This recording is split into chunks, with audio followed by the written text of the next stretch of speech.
Hello friends, welcome all of you.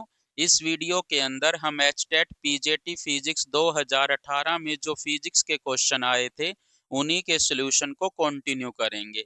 A window whose area is 2 metre square opens on a street where the street noise results in an intensity level at the window of 60 dB। The acoustical power entering the window via sound wave is. Means कह रहा है एक window है जिसका area 2 metre square है। अगर हम window के एरिया को कैपिटल ए से रिप्रेजेंट करें तो कैपिटल ए कितना गिवन है, 2 मीटर स्क्वायर गिवन है।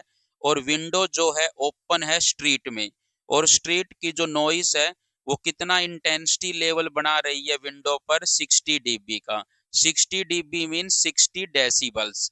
The acoustical power entering the window via sound wave is.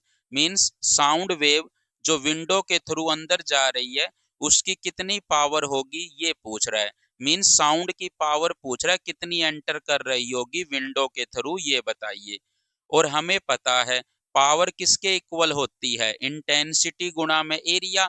यहाँ पर एरिया तो विंडो का होगा, इंटेंसिटी साउंड की होगी जिसको हम कैपिटल आई से रिप्रेजेंट कर देते हैं, और विंडो के एरिया को कैपिटल ए से रिप्रेजेंट किया था जो कितना गिवन था, 2 मीटर स्क्वायर गिवन था। और पावर जो होगी वो साउंड की होगी जिसको हम अकोस्टिकल पावर ऑफ साउंड भी कह सकते हैं। सो पावर को हम पी से रिप्रेजेंट करेंगे।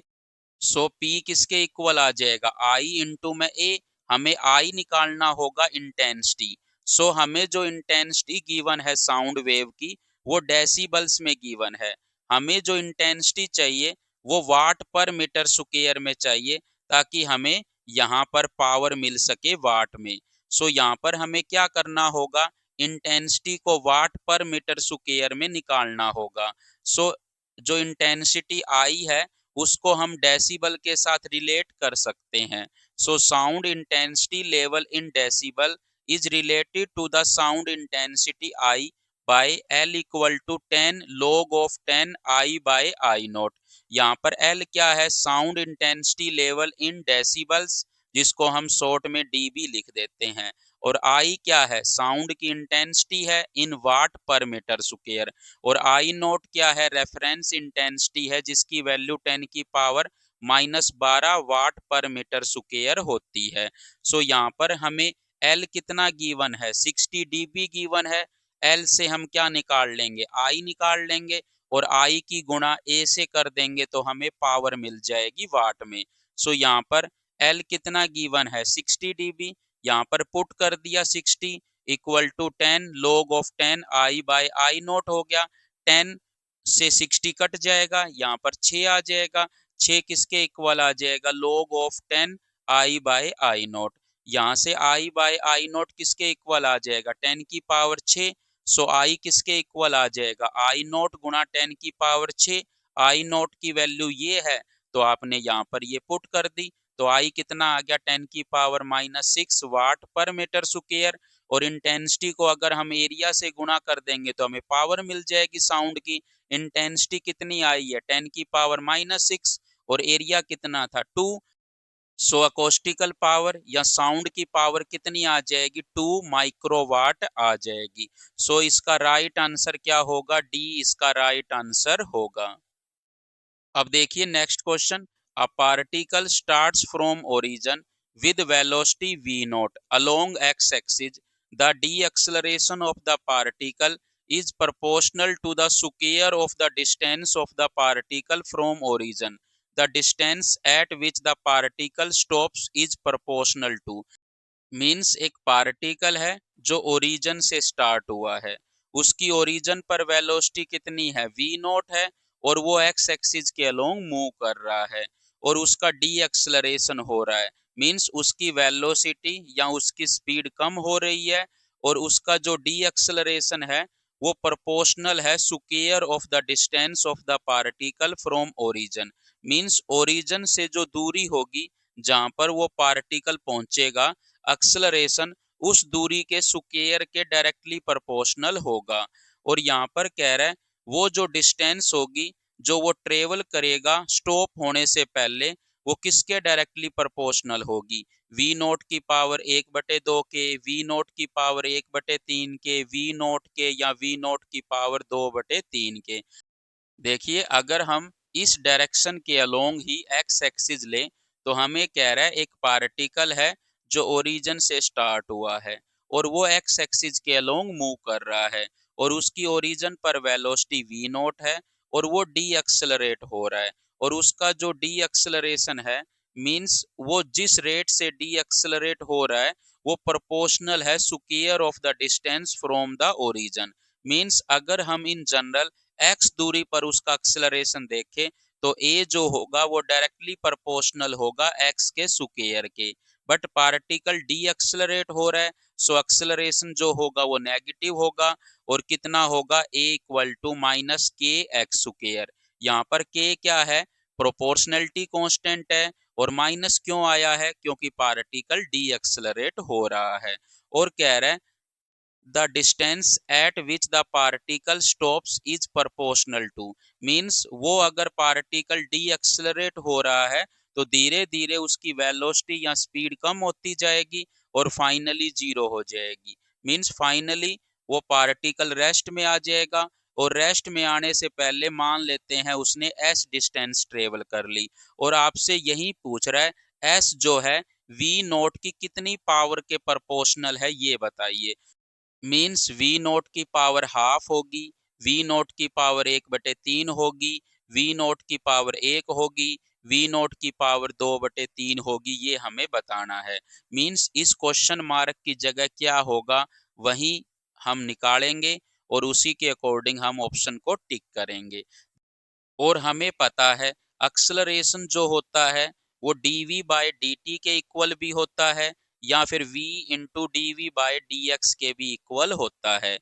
यहाँ पर हम कौन सा यूज करेंगे, ये वाला यूज करेंगे। सो यहाँ पर v into D V by D X किसके इक्वल आ जाएगा, माइनस का के एक्स स्क्वायर के इक्वल आ जाएगा।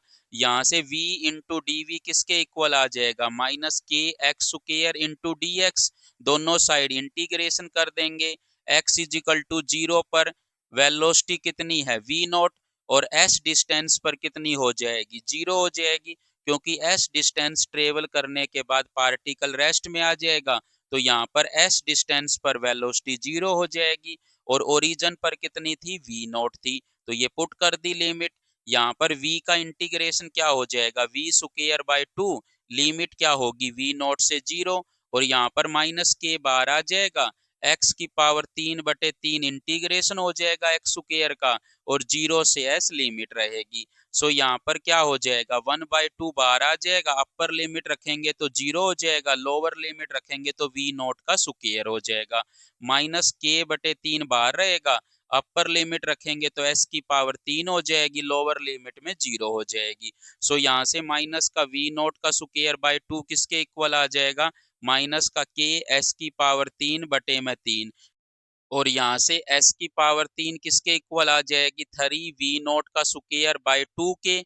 यहाँ से s किसके इक्वल आ जाएगा, 3v नॉट का स्क्वायर बाय 2 के, इस सारे की पावर 1/3। यहाँ से हम कह सकते हैं कि s जो है किसके डायरेक्टली प्रोपोर्शनल है, v नॉट की पावर 2/3 के। सो इसका राइट आंसर क्या होगा, डी इसका राइट आंसर होगा। अब देखिए next question, two rods made from the same material and of same length have radii in the ratio r1 अनुपात r2 equal to 1:2। If these rods are subjected to the same torsional couple then ratio of the angles of twist for the rods will be. Means कह रहे दो road है जो same material की है, same length है और उनकी रेडियाई का रेशियो 1:2 है। अगर उनके ऊपर सेम टोरिजिनल कपल लगाया जाए मीन्स सेम टॉर्क लगाया जाए और आपसे पूछ रहा है ratio of angles of twist for the rods will be. Means आपसे एंगल ऑफ ट्विस्ट का रेशियो पूछ रहा है, मीन्स आपसे θ1/θ2 पूछ रहा है कितना होगा ये बताइए। और आपको r1/r2 कितना दे रखा है, 1/2 दे रखा है। मीन्स इसका मतलब है कि आपको R1/R2 कितना गिवन है, 1/2 गिवन है और दोनों की लेंथ सेम है, दोनों का मटेरियल सेम है और सेम टॉर्क लगाया गया है। सो देखिए, अगर दो रोड हो, एक की रेडियस R1 हो, दूसरे की रेडियस R2 हो, इसकी लेंथ L1 हो, इसकी लेंथ L2 हो, इसका मॉडुलस ऑफ रिजिडिटी नीटा 1 हो, इसका मॉडुलस ऑफ रिजिडिटी नीटा 2 हो, तो हमें क्वेश्चन के अकॉर्डिंग क्या गिवन है कि उन दोनों रोड्स की लेंथ सेम है, तो L1 L2 के गिवन है और रेडियस का रेशियो कितना गिवन है, 1:2। सो आपको R1/R2 कितना गिवन है, 1/2 गिवन है। मटेरियल सेम है तो मॉडुलस ऑफ रिजिडिटी सेम होगा, सो नीटा 1 नीटा 2 के इक्वल होगा। टोरिजिनल कपल या टोरक सेम है, मीन्स टाउ 1 किसके इक्वल गिवन है, टाउ 2 के इक्वल गिवन है। और आपसे एंगल्स ऑफ ट्विस्ट का रेशियो पूछ रहा है, मीन्स आपसे θ1/θ2 पूछ रहा है, मीन्स θ1/θ2 आपसे पूछ रहा है। देखिए, एंगल ऑफ ट्विस्ट जिसको हम थीटा से रिप्रेजेंट करते हैं वो इक्वल टू होता है 2 टाउ एल बटे में पाई r⁴ इंटू में नीटा। यहाँ पर नीटा क्या है, मॉडुलस ऑफ रिजिडिटी या फिर shear modulus of elasticity. R क्या है, रेडियस है रोड की, एल क्या है, लेंथ है रोड की, और टाउ क्या है, टोरक है जो आपने अप्लाई किया है रोड पर। सो यहाँ पर क्वेश्चन के अकॉर्डिंग एल, नीटा और टाउ क्या है, कांस्टेंट है, क्योंकि हमें सेम टोरिजिनल कपल या टोरक गिवन है, सेम लेंथ गिवन है, सेम मटेरियल गिवन है। सो यहाँ से हम कह सकते हैं कि थीटा जो है किसके इनवर्जली प्रोपोर्शनल है, r⁴ के। सो यहाँ पर θ1/θ2 किसके इक्वल आ जाएगा, R2/R1⁴ के। और R1/R2 कितना गिवन है, 1/2। यहाँ से R2/R1 कितना आ जाएगा, 2/1। सो यहाँ पर R2/R1 रख देंगे जो कितना आएगा 2/1 और उसकी पावर कितनी होगी 4, ये कितना आ जाएगा 16/1। सो θ1/θ2 कितना आ गया 16/1। यहाँ से θ1:θ2 कितना आ जाएगा 16:1 आ जाएगा। सो इसका राइट आंसर क्या होगा, बी इसका राइट आंसर होगा। अब देखिए next question, a truck of mass m starts moving from rest so that its velocity varies according to the law v equal to a root s, where a is a constant and s is the distance covered. The total work performed by all forces acting on the truck during the first t seconds after the beginning of motion is, means कह रहा है एक truck है जिसका मास m है और वो rest से स्टार्ट हुआ है और उसकी वेलोसिटी इस रिलेशन के द्वारा दी जाती है। और रिलेशन क्या है, v = a√s। यहाँ पर s डिस्टेंस है जो उसने कवर्ड की है और v क्या है, वेलोसिटी है। सो जैसे जैसे वो ज्यादा डिस्टेंस कवर करता जाएगा उसकी वेलोसिटी बढ़ती जाएगी, मीन्स जैसे जैसे वो दूर जाता जाएगा उसकी वेलोसिटी भी इंक्रीज होती जाएगी। मीन्स हम कह सकते हैं एस बढ़ेगा तो वेलोसिटी भी बढ़ेगी, मीन्स जितना दूर जाता जाएगा उसकी वेलोसिटी उतनी ही ज्यादा होती जाएगी। और आपसे कह रहा है वर्क डन बताओ जो परफॉर्म किया गया है by all forces acting on the truck, means work done due to all निकालना है फर्स्ट टी सेकेंड्स में। सो हमें v कितना गिवन है, a√s गिवन है, v किसके इक्वल होगा, ds/dt के इक्वल होगा। सो यहाँ पर ds/dt किसके इक्वल आ गया, a√s के इक्वल आ गया। रूट एस को इसके नीचे ले आते हैं, dt को इस साइड ले जाते हैं। सो dt/√s किसके इक्वल आ जाएगा, a dt के इक्वल आ जाएगा। इस रूट एस को ऊपर लेके जाएंगे तो s की पावर -½ हो जाएगी इंटू में ds equal to a dt। दोनों साइड इंटीग्रेशन कर देते हैं। सो यहाँ पर इंटीग्रेशन कितना आ जाएगा, 2 इंटू में s की power ½ equal to a into में t। और s की पावर ½ किसके इक्वल आ जाएगा, a t/2 के इक्वल आ जाएगा।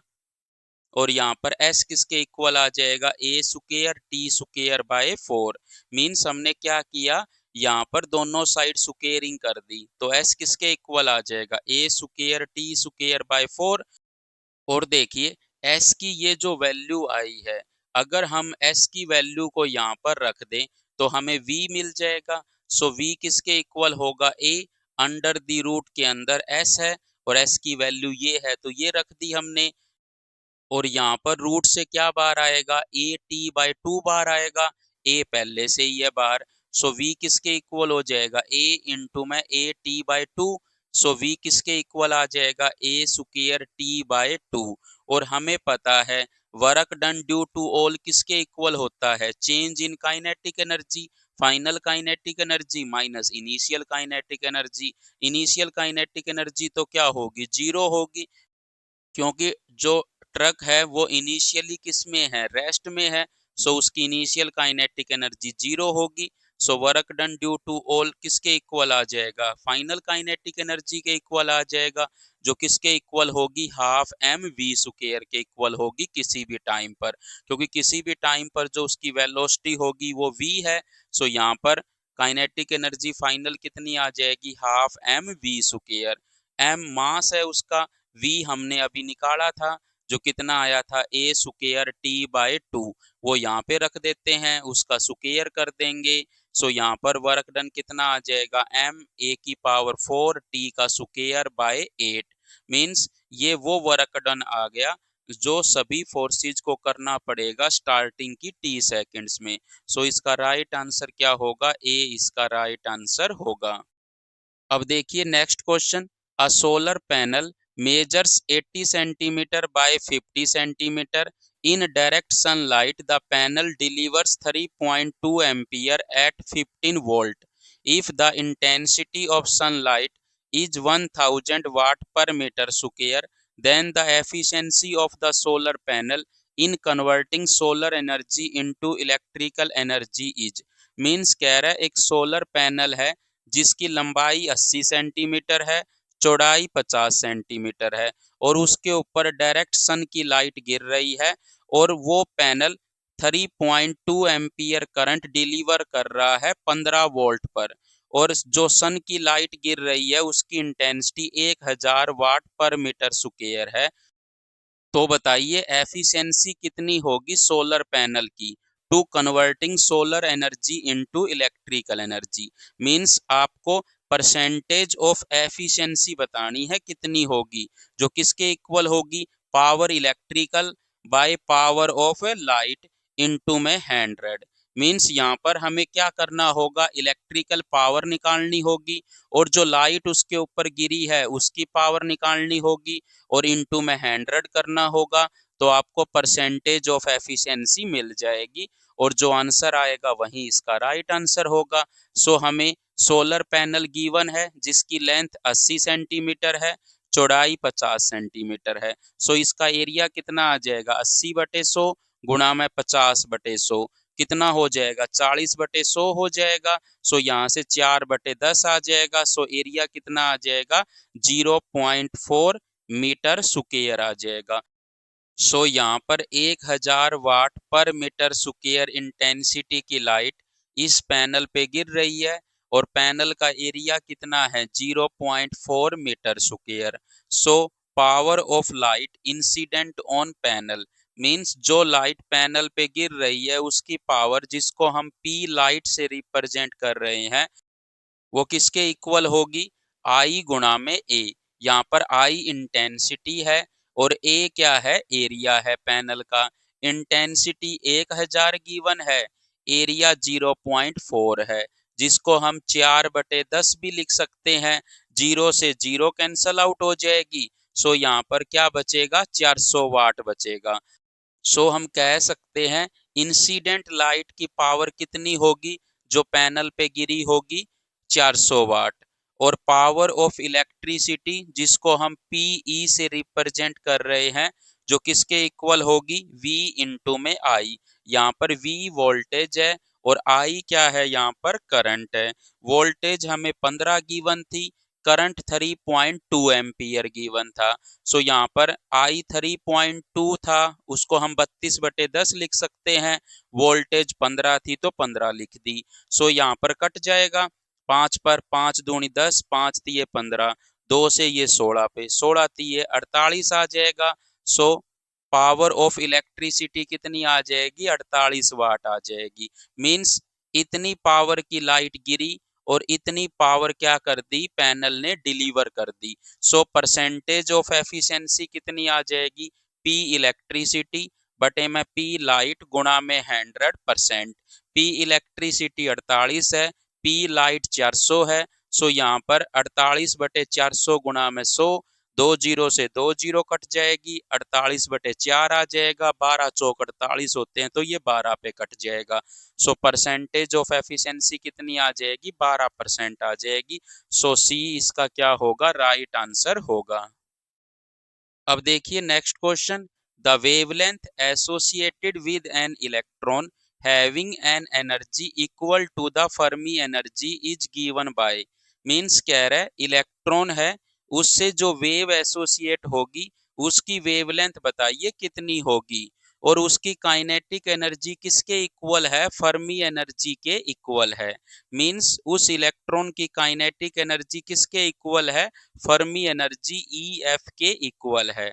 सो देखिए फर्मी एनर्जी जो होती है वो किसके इक्वल होती है? PF square by 2m। यहाँ पर PF क्या है? फर्मी मोमेंटम है, जो किसके इक्वल होता है? H कट KF के इक्वल होता है। यहाँ पर KF क्या है? फर्मी वेव वेक्टर या फर्मी रेडियस। 3D में इसकी वैल्यू कितनी होती है? 3 पाई स्क्वायर n, और इस सारे की पावर 1/3। यहाँ पर n क्या है? इलेक्ट्रॉन कंसंट्रेशन है, means number of electron per unit volume. So यहाँ पर हम क्या करेंगे? KF की वैल्यू यहाँ रख देंगे, PF आ जाएगा। PF की वैल्यू यहाँ रख देंगे, EF आ जाएगा। सो हम कह सकते हैं EF की वैल्यू किसके इक्वल होगी? H cut square KF square by 2m। KF की वैल्यू ये रख देते हैं। सो EF किसके इक्वल आ जाएगा? H cut square by 2m into में 3 पाई स्क्वायर n, और इसकी पावर 2/3। सो यहाँ पर इलेक्ट्रॉन से जो डी ब्रोगली वेव एसोसिएट होगी उसकी वेवलेंथ, जिसको हम डी ब्रोगली वेवलेंथ भी कह सकते हैं, जिसको हम लैम्डा से रिप्रेजेंट कर रहे हैं, वो किसके इक्वल होगी? H upon under the root 2m into में काइनेटिक एनर्जी। और काइनेटिक एनर्जी किसके इक्वल होगी? EF के इक्वल होगी। सो हमने EF की वैल्यू को यहाँ पे रख दिया, 2m से 2m कट गया। सो यहाँ पर अंदर क्या बचा? रूट के H cut square 3 pi square n की पावर 2/3। और यहाँ पर क्या होगा? ऊपर H है और रूट से H कट बाहर आ जाएगा, 3 पाई स्क्वायर n की पावर 1/3 रह जाएगी, क्योंकि रूट का मतलब 1/2 है, और 2 से 2 कट जाएगा तो 1/3 रह जाएगी। और यहाँ पर हमें पता है H कट किसके इक्वल होता है? H अपॉन 2 पाई के। अगर हम H कट की जगह H अपॉन 2 पाई रखेंगे तो 2 पाई ऊपर चला जाएगा, H से H कट जाएगा, ऊपर जाएगा 2 पाई, नीचे क्या बचेगा? 3 पाई स्क्वायर n, और इसकी पावर 1/3। और 2 पाई को हम 8 पाई की पावर 3 और इस सारे की पावर 1/3 लिख सकते हैं, और नीचे एज इट इज है। इसको हम क्या लिख सकते हैं? 8 पाई की पावर 3 बटे में 3 पाई स्क्वायर n, और इस सारे की पावर 1/3 लिख सकते हैं। पाई स्क्वायर से पाई स्क्वायर कट जाएगा तो 1 पाई बचेगा ऊपर, 8 ऊपर बचेगा, 3 नीचे बचेगा और n नीचे बचेगा, और पावर 1/3 ही रहेगी। सो ये वेवलेंथ आ जाएगी उस वेव की जो इलेक्ट्रॉन से एसोसिएटेड हुई है, और इलेक्ट्रॉन की काइनेटिक एनर्जी फर्मी एनर्जी के बराबर है। सो इसका राइट आंसर क्या होगा? डी इसका राइट आंसर होगा। अब देखिए next question, 3 sinusoidal waves of same frequency travels along a string in positive direction of an x-axis. Their amplitudes are a by 2 and a by 3, and their phase constants are 0, pi by 2 and pi respectively. The amplitude of the resultant wave is, means 3 sinusoidal wave है जिनकी same frequency है और वो travel कर रही है एक string पे, मतलब किसी रस्सी के ऊपर ट्रेवल कर रही है positive direction of an X axis, means positive X axis में ट्रेवल कर रही है। और इनका जो एम्पलीट्यूड है वो a/2 और a/3 है। और a एम्पलीट्यूड है जिसका, उसका फेज कांस्टेंट 0 है, और जिसका एम्पलीट्यूड a/2 है उसका फेज कांस्टेंट π/2 है, और जिस वेव का एम्पलीट्यूड a/3 है उसका फेज कांस्टेंट पाई है। और आपसे रिजल्टेंट वेव का एम्पलीट्यूड पूछ रहा है। सो अगर हम इसका फेजर डायग्राम बनाए तो जिस वेव का एम्पलीट्यूड a है उसका फेज कांस्टेंट 0 है, सो इसको पॉजिटिव एक्स एक्सिस के अलोंग बना दिया। और दूसरी वेव जिसका एम्पलीट्यूड a/2 है उसका फेज कांस्टेंट π/2 है, सो इसको 90 डिग्री पे बना दिया पॉजिटिव एक्स एक्सिस से। और तीसरी वेव जिसका एम्पलीट्यूड a/3 है उसका फेज कांस्टेंट पाई है, मीन्स 180 डिग्री है, मीन्स उसको पॉजिटिव एक्स एक्सिस से 180 डिग्री पर बना दिया। सो ऐसा फेजर डायग्राम बनेगा उसका। और हमें इन तीनों वेक्टर्स का रिजल्टेंट वेक्टर निकालना है, और वही क्या होगा, एम्पलीट्यूड होगा रिजल्टेंट वेव का। सो इस साइड a/3 है और इस साइड a है, तो ओवरऑल इस साइड बचेगा और कितना बचेगा, 2a/3 बचेगा, और ऊपर की तरफ a/2 है। सो यहाँ पर इन दोनों का रिजल्टेंट कितना आएगा, √a/2 का स्क्वायर प्लस 2a/3 का स्क्वायर। और ए आर क्या है, रिजल्टेंट वेव का एम्पलीट्यूड है। सो यहाँ से ए बार आ जाएगा, अंदर क्या बचेगा, रूट में 1/4 प्लस 4/9। सो यहाँ पर एलसीएम कितना आएगा, 36, यहाँ पर 9 आएगा, यहाँ पर 16 आएगा। सो ए आर किसके इक्वल आ जाएगा, ए इंटू में √9 प्लस 16/36, ऊपर कितना बन जाएगा 25, नीचे कितना है 36। सो रूट के अंदर से 25 से 5 बार आएगा, 36 से 6 बार आएगा। सो ए आर किसके इक्वल आ जाएगा, 5a/6 आ जाएगा। सो रिजल्टेंट वेव का एम्पलीट्यूड कितना आएगा, 5a/6 आएगा। सो अगर हम इसके आंसर की बात करें तो बी इसका क्या होगा, राइट आंसर होगा। So finally thank you so much for watching this video. अगर आपको वीडियो अच्छी लगी तो please like share and channel को सब्सक्राइब जरूर करें।